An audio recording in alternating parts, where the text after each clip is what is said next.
మీరు కనుక సబ్స్క్రైబ్ చేసుకోకుండా ఈ వీడియో చూస్తుంటే ప్లీజ్ సబ్స్క్రైబ్ చేసుకోండి. చీకటిగా ఉన్న గదిలో ఏదో మూలన టేబుల్ మీద చిన్న లైట్ వెలుగుతుంది. ఆ వెలుగు నీడ కొద్ది దూరం మాత్రమే కనిపిస్తుంది. నా జీవితంలో తను ఉన్న కొద్ది రోజుల్లాగే. సగం కాలిన సిగరెట్ని వదిలిస్తూ బాల్కనీలోకి అడుగుపెట్టాను. ఈ 8 ఏళ్లలో ఎన్నో మారిపోయాయి. తనతో ఊహించుకున్న జీవితం కాకపోయినా ఇప్పుడున్న జీవితం కూడా అందంగా ఆనందంగానే ఉంది. పెద్దగా చెప్పుకునే కష్టాలేమీ లేవు. అందరి ముందు గొప్పగా చెప్పుకోవడానికి 6 అంకెల జీతంతో ఓ ఉద్యోగం. ప్రేమ లేని పెళ్ళే కానీ పెళ్లి తర్వాత ప్రేమకి గుర్తుగా 2 పిల్లలున్నారు. సజావుగా సాగిపోతున్న జీవితమే నాది కూడా. తన జీవితం కూడా దాదాపుగా అలానే ఉంటుందని నాలో నేనే చాలాసార్లు అనుకున్నాను. తనకొక పాప ఉంటే అచ్చం తన పోలికలతో ఉంటుందేమో అని అప్పుడప్పుడు అనిపించేది.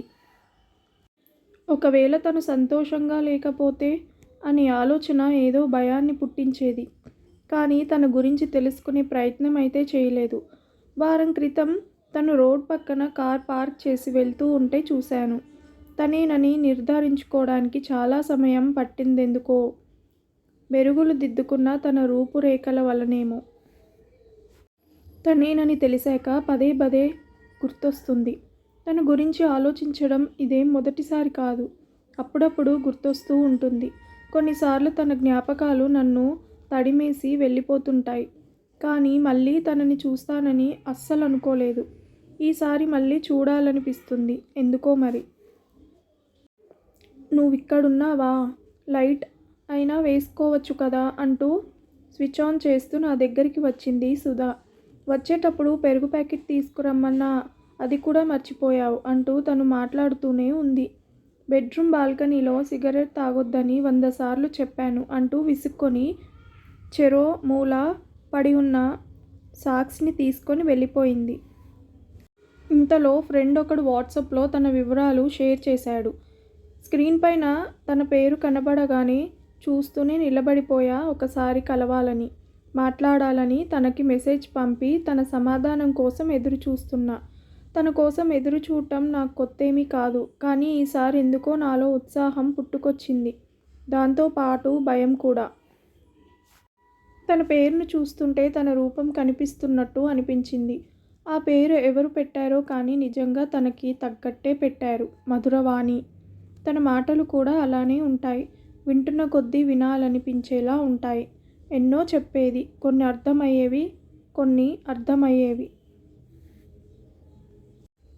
తన గొంతు విని ఏళ్ళు గడిచిపోయాయి. అయినా సరే తన గొంతు ఎలా ఉంటుందో చెవిలో సన్నగా వినిపిస్తున్నట్టు అనిపిస్తూ ఉంది. పూర్తిగా కాలిన సిగరెట్ చురుక్కుమని తగిలి మిగిలిన పీకని కింద పడేశాను. సెకండ్లో రిప్లై వచ్చింది. తను కలవడానికి ఒప్పుకొని అడ్రస్ పెట్టింది. తను పెట్టిన అడ్రస్ గతాన్ని మళ్ళీ తవ్వుకునేలా ఉంది. ఏదైతేనేం తను నా గతంలోనే మిగిలిపోయింది. అక్కడే కలవడం నాకు బావుంటుందన్నట్టు అనిపించింది. 8 ఏళ్ల తర్వాత మళ్ళీ తనని కలవబోతున్నానన్న ఆనందం ఒకవైపు ఉన్నా ఏదో తెలియని భయం మరోవైపు ఉంది. ఒకవేళ పాత విషయాల గురించి తను ప్రశ్నిస్తే అని సమాధానాలు వెతుక్కొని గుర్తుపెట్టుకుంటూ వెళ్తున్నంతసేపు తన ఆలోచనలే నా చుట్టూ తిరుగుతున్నాయి. తనని మొదటిసారిగా కాలేజ్ బస్ స్టాప్లో చూసా. ఓ చేత్తో ఎర్ర రంగు ఓణిని సర్దుకుంటూ మరో చేత్తో చెవి వెనక్కి జుట్టుని సవరిస్తూ మెల్లగా నడుచొస్తుంటే చూసా. చూడగానే ఎర్ర గులాబీలా అనిపించింది. బహుశా ఎర్ర రంగు ఓణి వలనేమో. కొన్నాళ్ళు కళ్ళతో మాట్లాడుకున్నాం. తర్వాత మా పరిచయాలకి ఎక్కువ సమయం తీసుకోలేదు. పరిచయంతోనే స్నేహం మొదలై అది కాస్త ప్రేమలోకి అడుగుపెట్టింది. ఇద్దరం కలిసి ఎన్నో కలలు కన్నాం. ప్రేమ, పెళ్ళి, పిల్లలు, ఇంకా వాళ్ళ పేర్లు. చెప్పాలంటే పరిపూర్ణ కుటుంబాన్ని ఊహించుకున్నాం. నక్షత్రాలని లెక్క పెడుతూ ఎన్నో క్షణాల్ని భారంగా గడిపితే ఇద్దరం కలిస్తే నిండు పున్నమిలా కుదరని రోజుల్ని అమావాస్యలా నెట్టుకొచ్చేశాం. చాలా వరకు మా ఇద్దరి అభిరుచులు కలిశాయి. కానీ ఆలోచనలే ఎందుకో కలవలేకపోయాయి. ఎవరికైనా మంచి ఇల్లు, కనీస అవసరాలకి ఓ ఉద్యోగం, ప్రేమించే భాగస్వామి ఇవి ఉంటే చాలు కదా. సామాన్యులు ఇలానే కదా ఆలోచిస్తారు. ప్రశాంతమైన జీవితాన్నే కోరుకుంటారు. ప్రపంచాన్ని ఉద్ధరించాలి ఎవరనుకుంటారు? కనిపించని ప్రపంచంతో పోరాడాలని ఎవరు అనుకుంటారు? అయినా ఒక్క రోజులో ఒకరితో మారిపోయేది కాదీ ప్రపంచం. అదే తనకి చెప్పడానికి ప్రయత్నించా. నా ఆలోచనలు ఎప్పుడూ సామాన్యంగా సరాసరి మనుషులు కలిసి ఉండటానికి సరిపడ్డట్టు ఉంటే తన ఆలోచనలు పూర్తిగా భిన్నంగా ఉండేవి. సామాన్యులకైతే తన ఆలోచనలు అర్థం కావేమో. ఎవరైనా నల్లటి చీకటిని ఇష్టపడతారా? తనకి నిశ్శబ్దం, నల్ల గులాబీలు ఇలాంటివే ఇష్టం. నిశ్శబ్దం అయినా పర్వాలేదు. ఈ నల్ల గులాబీనే ఉంటాయో ఉండవో కూడా తెలీదు. సరిగ్గా గుర్తులేదు కానీ నల్ల గులాబీ గురించి ఏదో చెప్పింది కూడా. నల్ల గులాబీలు పునర్జన్మ ఇంకా కొత్త లైఫ్కి సింబాలిక్ అని. అయినా నలుపు రంగు కొత్త లైఫ్కి సింబాలిక్ ఏంటో అని విడ్డూరంగా అనిపించింది.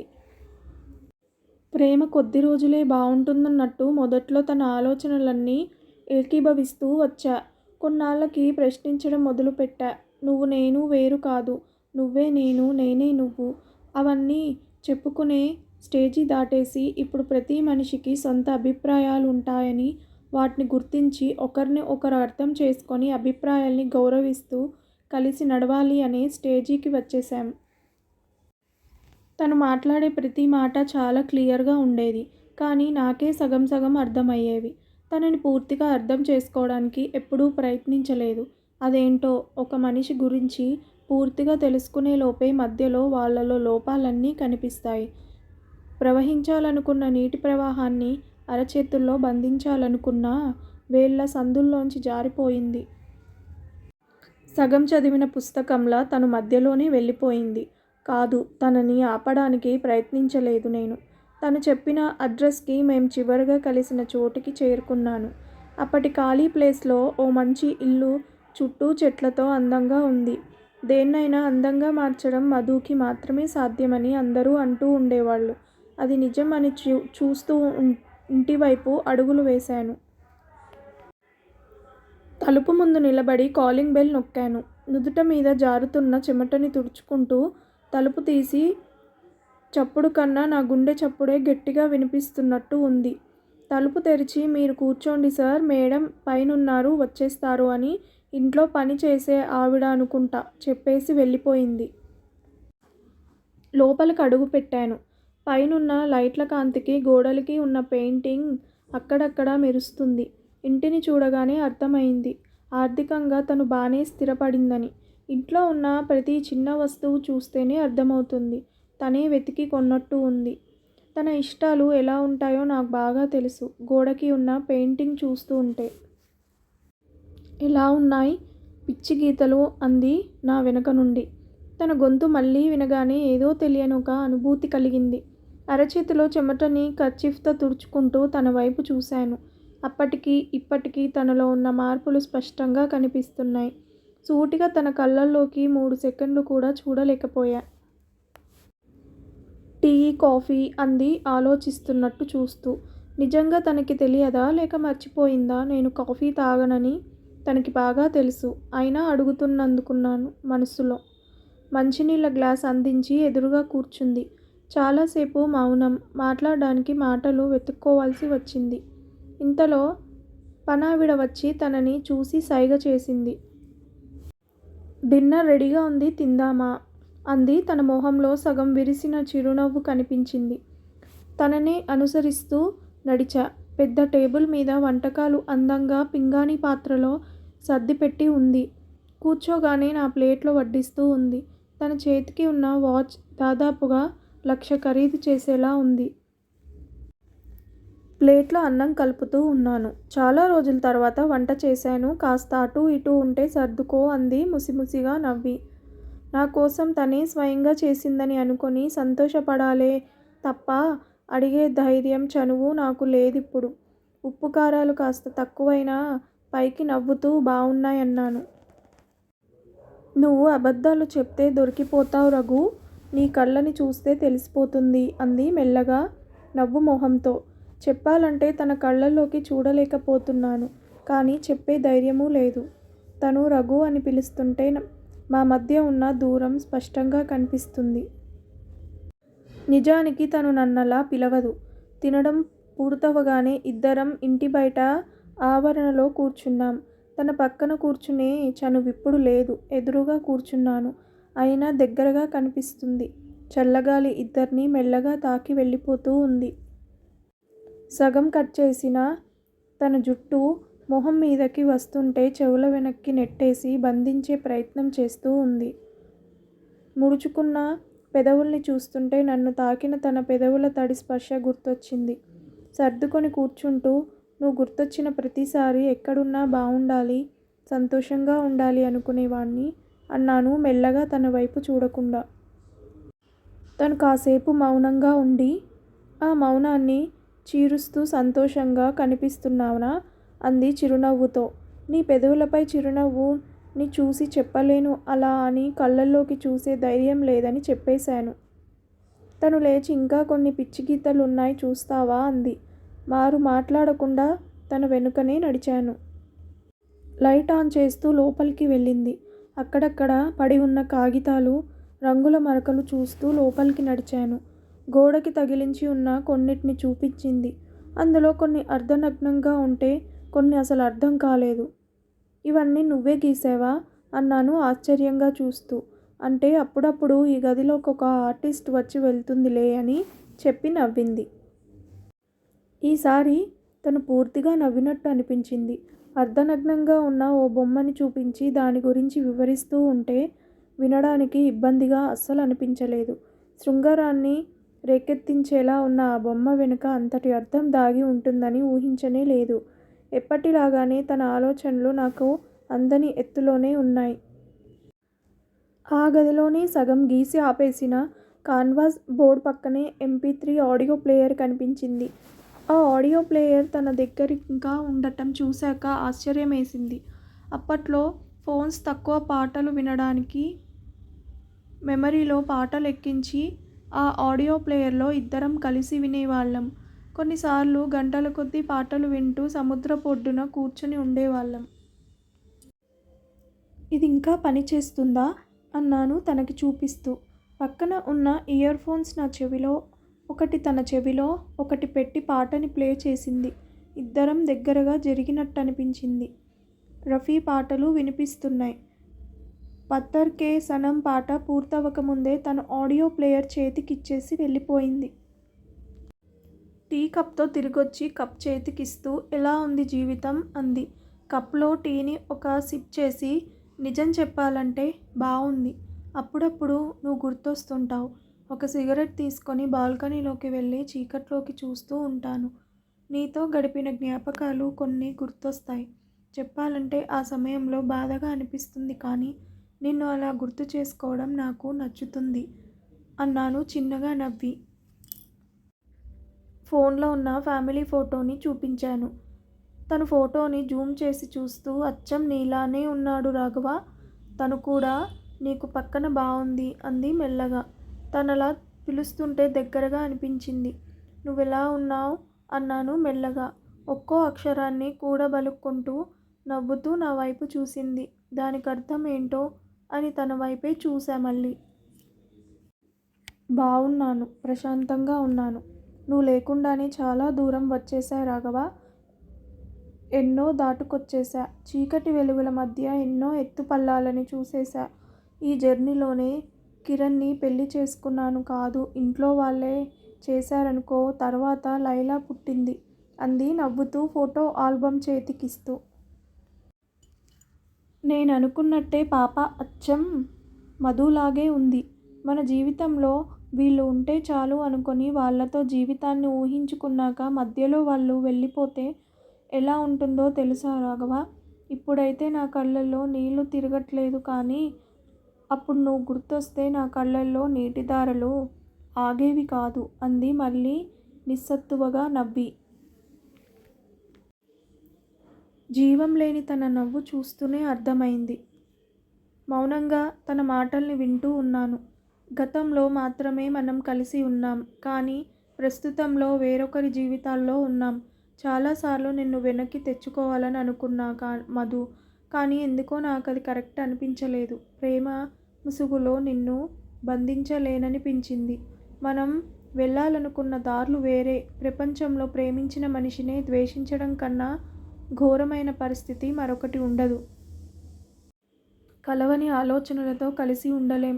అందుకే నువ్వెక్కడున్నా సంతోషంగా ఉంటే చాలనిపించింది అన్నాను తన వైపే చూస్తూ. మా మధ్య కాసేపు మౌనం ఊగిసలాడుతూ ఉంది. సరే బయట కూర్చుందామా అంది బయటకి నడుస్తూ. బయట చెట్ల మధ్యలో సన్నగా పారుతున్న పిల్ల కాలువ. అది ఎంతవరకు ఉందో చీకట్లో స్పష్టంగా కనిపించలేదు. నా చేతిలో సిగరెట్ని పెట్టి మరో చేత్తో లైటర్ని వెలిగించింది. ఇప్పుడు ఇది అవసరం లేదు అన్నాను సిగరెట్ని వేళ్ల మధ్య తిప్పుతూ.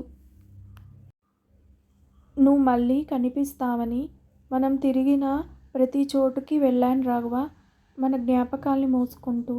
సముద్రపు ఇసుకలో రాసుకున్న పేర్లలాగా కొన్ని మన మధ్య పొరపొచ్చాలు అలల్లాగా వచ్చేసి చేర్పేశాయి అని అంటూనే నా పక్కన కూర్చుంది. ఎందుకో అనుకోకుండా దూరంగా జరిగి కూర్చున్నాను. తనది గమనించలేదు.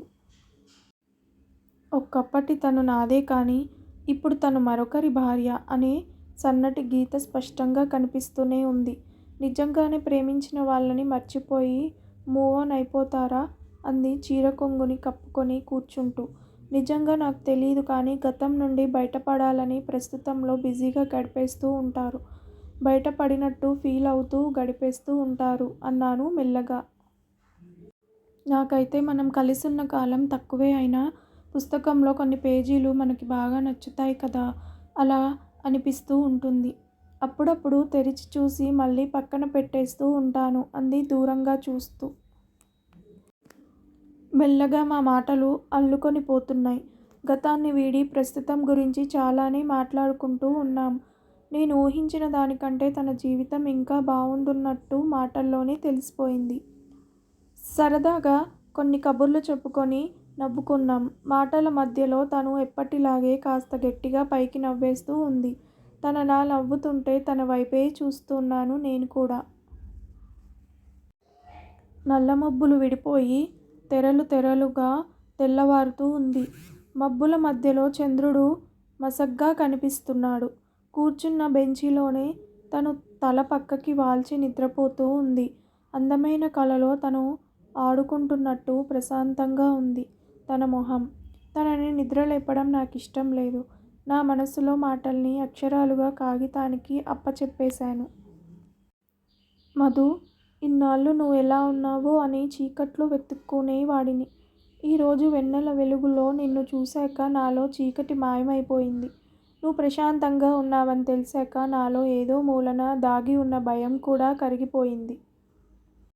ఈ కొన్ని గంటల్ని ఇంకొన్ని జ్ఞాపకాలుగా మిగిలిన జీవితంలో అప్పుడప్పుడు గుర్తు చేసుకుంటూ గడిపేస్తాను. నచ్చిన పేజీల్లా మిగిలిన నీ రాఘవ. కాగితాన్ని మడిచి తన పక్కనే పెట్టి వచ్చేశాను. డాడీ, నేను బొమ్మ గీశాను చూడు అంటూ గోల చేస్తున్న కొడుకు వైపు బలవంతంగా కళ్ళు తెరిచి చూశా.